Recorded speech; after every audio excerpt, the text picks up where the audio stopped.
नमस्कार मेरे बच्चों, आप सभी का स्वागत है आपके अपने परिवार फिजिक्स वाला पर। और मैं हूं सत्यम। तो प्यारे बच्चों, यहां पर हम शुरुआत करने वाले हैं, यानी कि इस क्लास से हम शुरुआत करने वाले हैं यूपी बोर्ड के व्याकरण की। देखिए, इससे पहले की कक्षाओं में हमने सीबीएसई बोर्ड को पढ़ा, ठीक है। सीबीएसई के साथ साथ ही जो भी बोर्ड जो सीबीएसई को फॉलो कर रहा है, जैसे एमपी बोर्ड आपका हुआ, राजस्थान बोर्ड के कुछ चैप्टर जो है वो सीबीएसई से मैच करते हैं।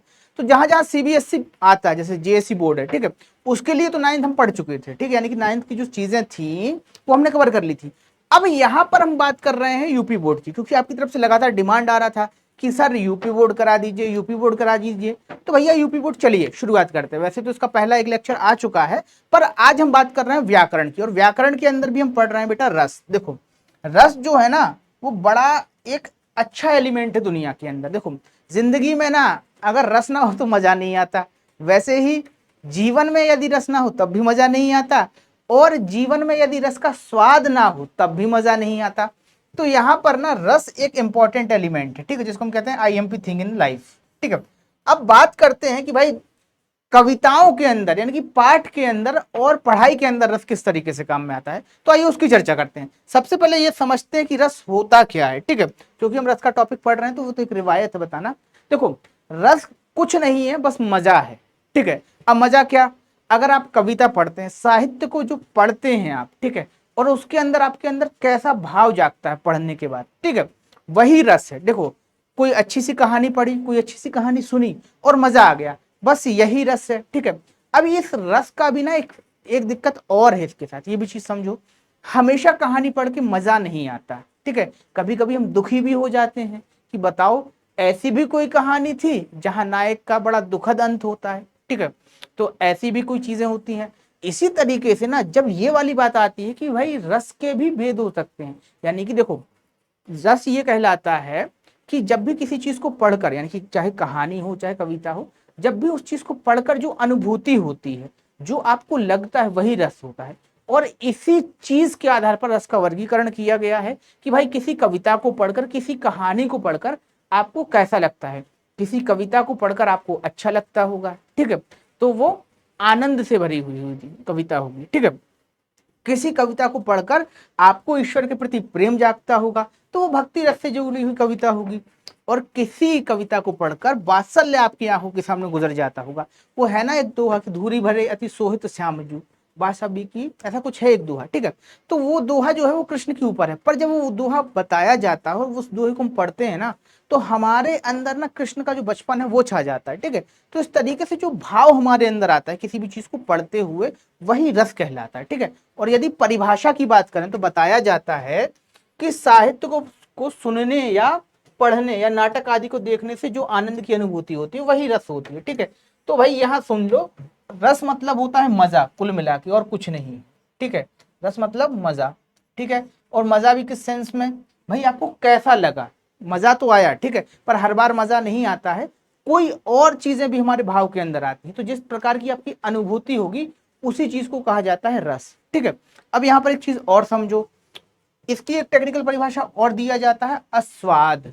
अस्वाद क्यों कहा जाता है, स्वाद को समझो कि रसस्यते अस्वादे इति रसहा, मतलब जिसे पढ़ने सुनने से अस्वाद हो, यानी कि आनंद मिले, रस का आनंद मिले, उसे ही रस कहा जाता है।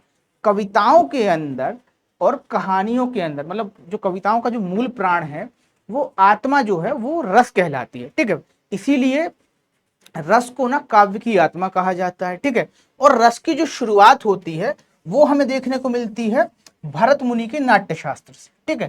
देखो, भरत मुनि ना एक बहुत पुराने कवि थे, ठीक है, जिन्होंने नाट्य शास्त्र को रचा, और उन्हीं को मानकर ना आधुनिक कविता के अंदर जो हमारा सौंदर्य शास्त्र है, जिसको कहते हैं ना पद्य शास्त्र, उसके मानक तय करे गए। तो उन्होंने बताया था कि रस के बारे में सबसे पहले, ठीक है।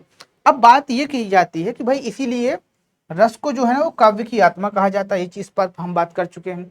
अब बात करते हैं रस की एक और परिभाषा की, तो भाई वाक्यम रसालम काव्यम, ठीक है, रसात्मकम काव्यम इति रसा, ठीक है, कि भाई जो रसात्मक बातें हैं वही रस है, ठीक है। अब बात करते हैं बेटा रस के अंदर के तत्वों की, कौन कौन से तत्व होते हैं रस के। तो देखो बेटा, रस के अंदर जो अंग होते हैं वो होते हैं स्थायी भाव, यानी कि वे चीजें जो रस को पढ़ते ही, यानी कविता को पढ़ते ही रस की जागृति के लिए सदैव उसमें विद्यमान रहती है, ठीक है। फिर आता है विभाव, फिर अनुभाव और संचारी भाव। तो ये कुल मिलाकर 4 अंग होते हैं रस के। आइए इनको डिटेल में समझते हैं। तो सबसे पहले हम बात करते हैं स्थायी भाव की। स्थायी भाव क्या होता है भाई?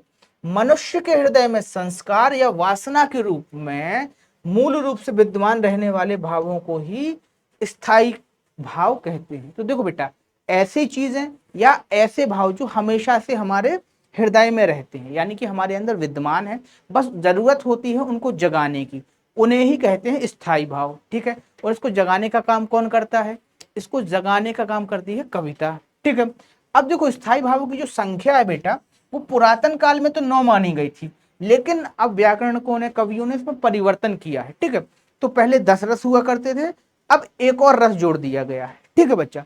तो ये हमारे काम की चीज वैसे तो नहीं है सिलेबस के हिसाब से, पर सीख लो, क्योंकि ज्ञान जो है ना वो कभी खाली नहीं जाता, कहीं ना कहीं कभी ना कभी तो काम में आएगा। ठीक है। चलिए अब बात करते हैं रस वास्तव में कौन कौन से होते हैं, उनका परिचय प्राप्त करते हैं। तो देखो बेटा, श्रृंगार रस है और इसका जो स्थायी भाव है वह रति है। हास का हासी होता है। वीर का जो होता है वो होता है उत्साह, क्योंकि बिना वीरता के उत्साह नहीं होता। देखो, जब तक आपके अंदर उत्साह नहीं आएगा तब तक वीर रस का संचार हो ही नहीं सकता। इस बात को ऐसे समझो कि जब तक कोई इस उत्साह आपके अंदर नहीं आता तब तक आप कोई डेयरिंग वाला काम नहीं कर पाते। तो यही बात है। ठीक है। अब बात करते हैं करुण रस की। ठीक है। तो करुण जब जागता है, यानी कि करुणा जब जागती, जब हृदय में शोक होता है, किसी को रोते हुए देखकर हम भी रोने लगते हैं, तो ये क्या है? करुणा होती है। ठीक है। और ये किस कारण आती है? ये आती है शोक के कारण। इसका क्या कारण है? शोक। ठीक है। फिर है रौद्र। तो भाई रौद्र जो है वो क्रोध का जो है स्थायी भाव है। ठीक है। फिर इसी तरीके से जो विभत्स रस का जो है जिगुस्सा माना जाता है, अद्भुत का माना जाता है आश्चर्य या विस्मय। ठीक है। भयानक का भय माना जाता है, शांत का जो है वो निर्वेद माना जाता है, और वात्सल्य रस का वात्सल्य ही माना जाता है, भक्ति का जो है वो देव अनुराग माना जाता है। ठीक है। तो इस तरीके से हमने रस की चर्चा करी। इसके साथ साथ और भी कई चीजें होती हैं। ठीक है। तो इन्हीं की जो व्याख्या है वो डिटेल में की गई, जिनको आप बहुत अच्छे से जानते भी हैं। ठीक है। आगे बढ़ते हैं बेटा, अब बात करते हैं विभाव की, कि विभाव क्या होता है। तो देखो बेटा, वे व्यक्ति, वस्तु या परिस्थितियां जो स्थायी भावों को जागृत कर देती हैं। देखो, होता क्या है कि स्थायी भाव तो शुरू से हमारे हृदय के अंदर रहते ही हैं, पर ये जो स्थायी भाव है वो जिसके कारण जागृत होते हैं उसे ही कहते हैं विभाव। ठीक है। विभाव के 2 भेद माने जाते हैं। जैसे एक माना जाता है आलंबन विभाव। अब इसको समझो क्या है? जिस वस्तु अथवा व्यक्ति के कारण व्यक्ति के हृदय में स्थित स्थायी भाव जागृत होते हैं उसे आलंबन कहते हैं। ठीक है। या आलंबन विभाव कहते हैं। ठीक है।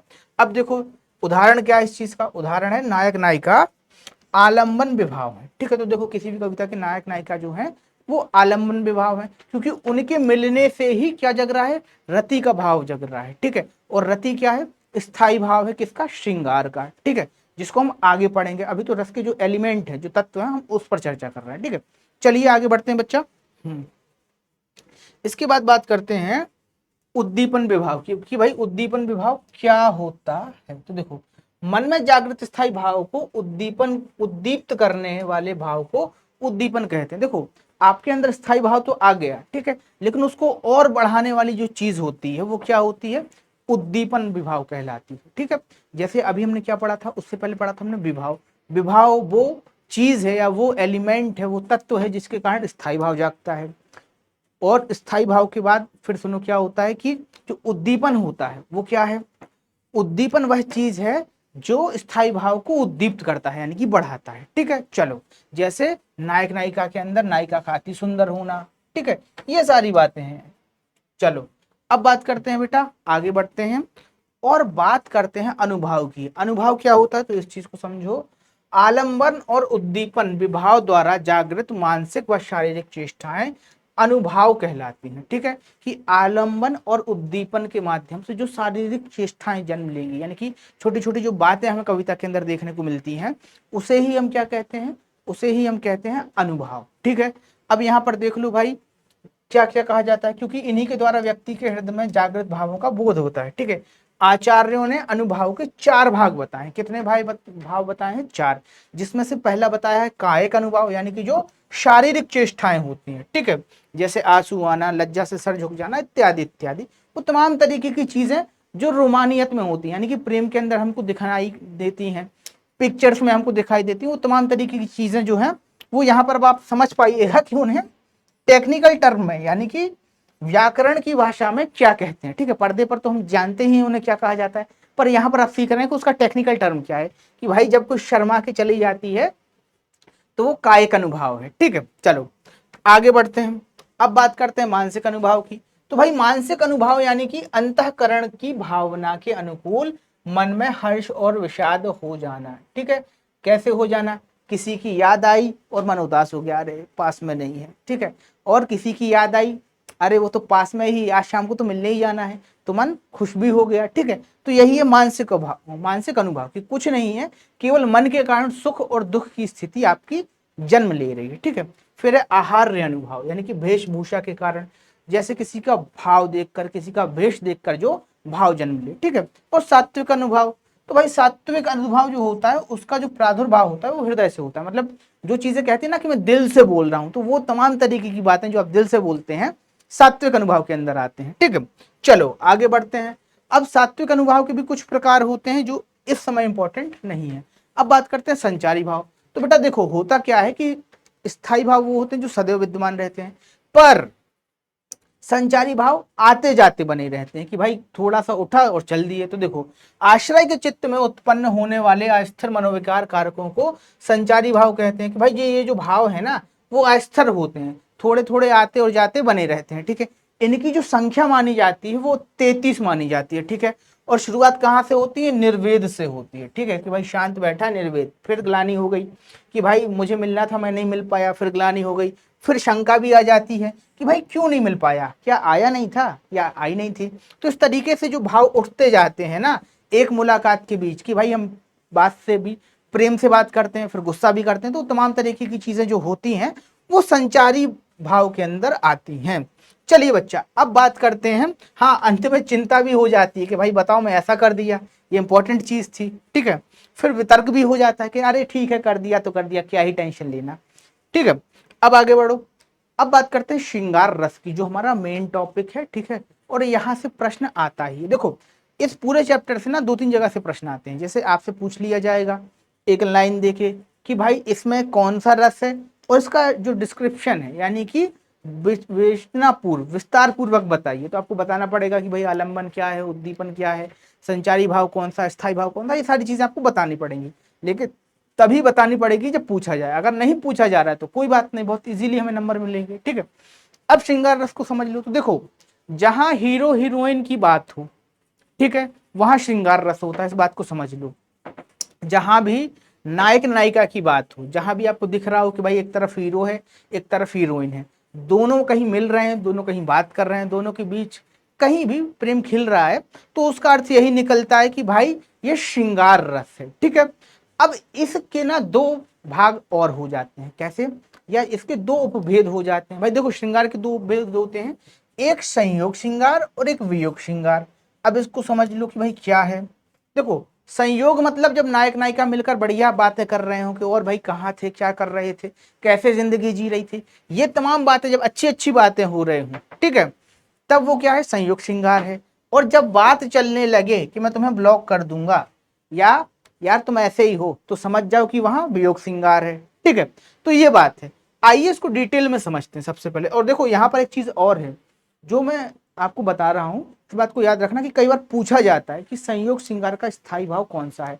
तो संयोग श्रृंगार का स्थायी भाव है रति या प्रेम। ठीक है, तो ऑप्शन में आता है रति या प्रेम। ठीक है, तो यहाँ पर कंफ्यूज मत होना, या तो रति आएगा या प्रेम आएगा, तो दोनों में से किसी को टिक लगा देना। ठीक है बच्चा, चलो आगे बढ़ते हैं। अब बात करते हैं संयोग श्रृंगार की। देखो संयोग श्रृंगार के अंदर ना बहुत ज्यादा कुछ नहीं है। जब नायक नायिका परस्पर मिलन, स्पर्श, आलिंगन, वार्तालाप आदि का वर्णन होता हो, तो देखो संयोग श्रृंगार को बहुत आसानी से समझो। जब हीरो हीरोइन का ना बढ़िया वाला फेस चल रहा हो, ठीक है, बढ़िया सब चीजें बातचीत बढ़िया चल रही है, जिसको बोलते हैं ना ऑल गुड, वो वाला फेस चल रहा हो, सब बढ़िया चल रहा हो, तुम फोन लगाते हो, टाइम पे फोन उठता हो, ठीक है, और वो सब बातें होती रहती हो, तो वो चीज जो होती है वो क्या होता है कि जो है वो संयोग श्रृंगार का है। संयोग श्रृंगार का एक प्रकार हो जाता है कि जब नायक नायिका के बीच अच्छे संबंध होते हैं, ठीक है, सारी चीजें जो होती हैं वो बढ़िया अच्छे तरीके से चल रही होती हैं, प्रेम का भाव जो होता है वो विद्यमान होता है, तब संयोग श्रृंगार होता है। अब इसको उदाहरण से समझो जरा। देखो टेक्निकल टर्म तो समझ ही गए हैं कि क्या होता है संयोग श्रृंगार। जब नायक नायिका के बीच परस्पर मिलन, स्पर्श, आलिंगन, वार्तालाप इत्यादि चीजें चल रही हो, कुल मिलाकर प्रेम जो है वो चरम पर हो, ठीक है, क्या हो, प्रेम हो, ठीक है, वो क्या हो, प्रेम हो, ठीक है, तो वो क्या हो जाता है भाई, संयोग श्रृंगार, ठीक है। अब इसका उदाहरण देखो क्या है। दुल्हा श्री रघुनाथ बने, दुल्ही सिय सुंदरी मंदिर माही, गावती गीत सबे मिली सुंदरी, वेद जुबा जुबे विप्र पढ़ाही, राम को रूप निहारत जानकी, कंगन के नग की परछाई, याते सब सुंधी भूली गई करी, टेकी रही पट टारत नाही, ठीक है। तो यहां पर ना देखो भगवान राम का और सीता जी के विवाह का वर्णन है कि भाई भगवान राम जो है वो दूल्हा बन रहे हैं, यानी कि हीरो कौन है, हमारे राम, ठीक है, और हीरोइन कौन है, यानी कि इस कविता की जो नायिका है वो कौन है, तो वो है सीता जी, ठीक है। और फिर उनके वर्णन किया जा रहा है कि शादी के दौरान क्या हो रहा है कि राम के रूप को कंगन में देखकर निहार रही है, ठीक है। तो अब देखो यहाँ पर ना एक चीज और है जो देखने वाली बात है कि कवि टेक्निकल कितना है, मतलब कहाँ से कहाँ उसकी कल्पना जा रही है कि उसे ये पता है कि ऐसा कंगन भी होता होगा उस समय में कि भाई उसमें रूप दिखता होगा, ठीक है। अब देखो आगे इस चीज को और अच्छे से समझो, यहाँ पर कौन कौन सी चीजें हैं, देखो स्पष्टीकरण भी समझ लो। कभी कभी पूछ लिया जाता है, कभी कभी पूछा जाता है, क्योंकि थोड़ा सा कठिन हो जाता है जब उसका मूड होता है ना कि चलो इन्हें पढ़ा है कि नहीं पढ़ा है, एग्जामिनर का मूड हो गया कि भाई इन्हें रस सच में पढ़ा है कि नहीं पढ़ा है, आओ इनका रस निकालते हैं, तब ये क्वेश्चन पूछा जाता है। तो देखो उपरोक्त पद में स्थायी भाव रहती है, ये तो हम जान ही रहे हैं। राम आलंबन है, ठीक है, सीता आश्रय है, ठीक है। नग में पड़ने वाली जो राम का प्रतिबिंब है वो उद्दीपन है, ठीक है। उद्दीपन क्यों है, क्योंकि इसी के कारण क्या हो रहा है, आलंबन बढ़ रहा है, ठीक है। उस प्रतिबिंब को देखना, हाथ टेकना अनुभव है, ठीक है, अनुभव है भैया, ठीक है। क्यों है भैया अनुभव, क्योंकि वही सारी चीजें तो चेष्टा अनुभव कहलाती हैं। अब देखो जड़ता क्या है, संचारी भाव, क्योंकि चुपचाप देख रहे हैं, कुछ नहीं कह रहे हैं, मृत वो क्या बोलते हैं, चेत अवस्था में, जिसको कहते हैं ना अचेत अवस्था, उस अवस्था में केवल चुपचाप देख रहे हैं कंगन में, ठीक है। अब देखो एक और उदाहरण है, बतरस लालस लालते मूर्ति धरी लुकाए, सोह करे भोहन हंसे देन कहे नटी जाए, ठीक है। तो ये भी जो है वो संयोग श्रृंगार का उदाहरण है। थके नयन रघुपति छवि देखो, पलक कहीं हूं परिहर निमिखे, ठीक है।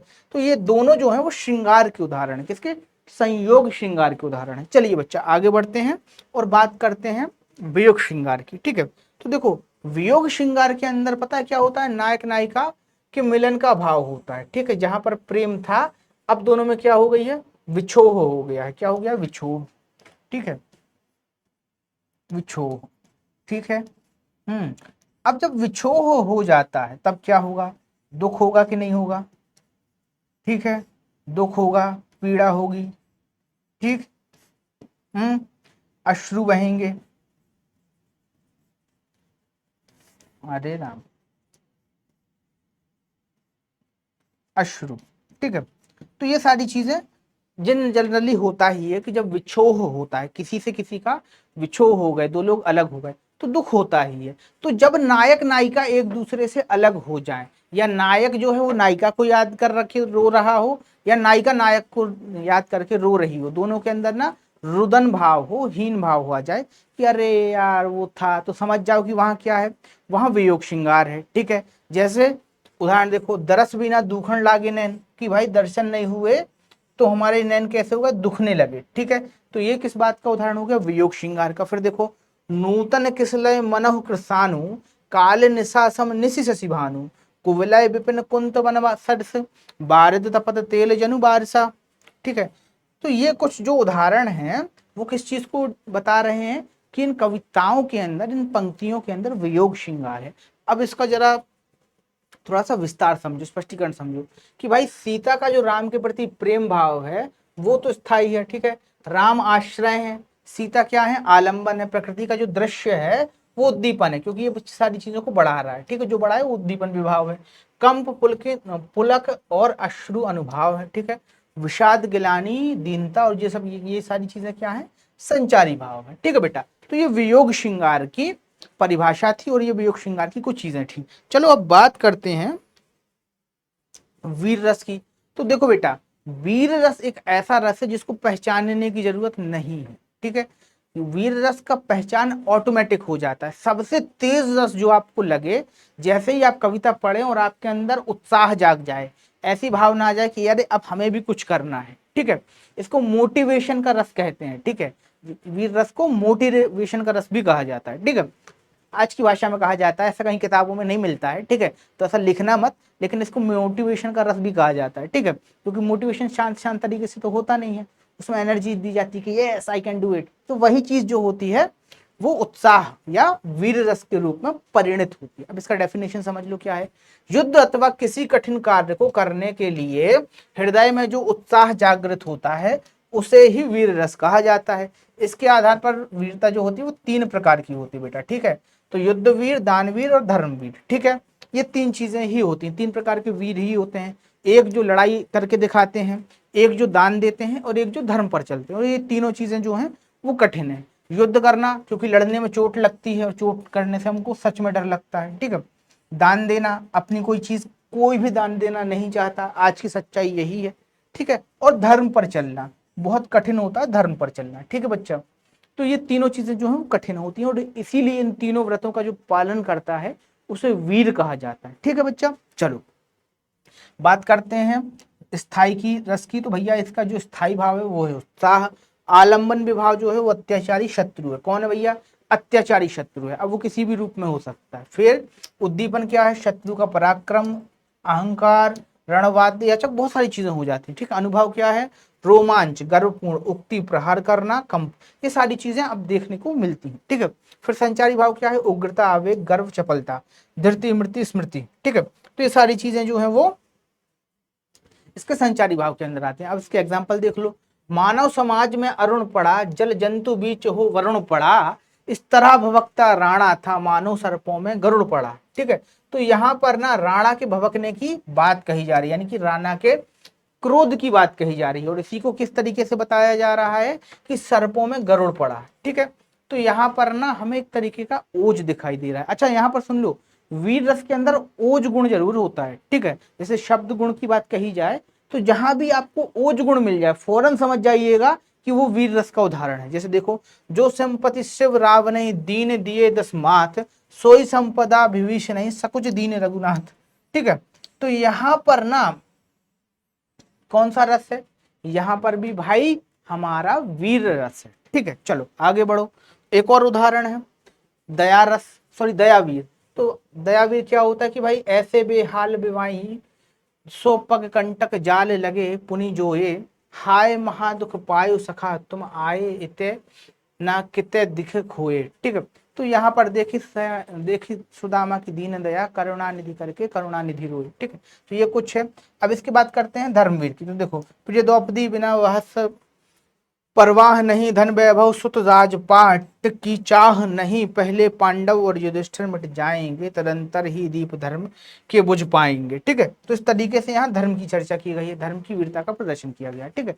तो बेटा ये था हमारा आज का चैप्टर जिसके अंदर हमने रस को सीखा था। मिलते हैं अगले चैप्टर में कुछ नया लेकर, कुछ खास लेकर। तब तक के लिए बने रहिए पीडब्ल्यू परिवार के साथ। धन्यवाद।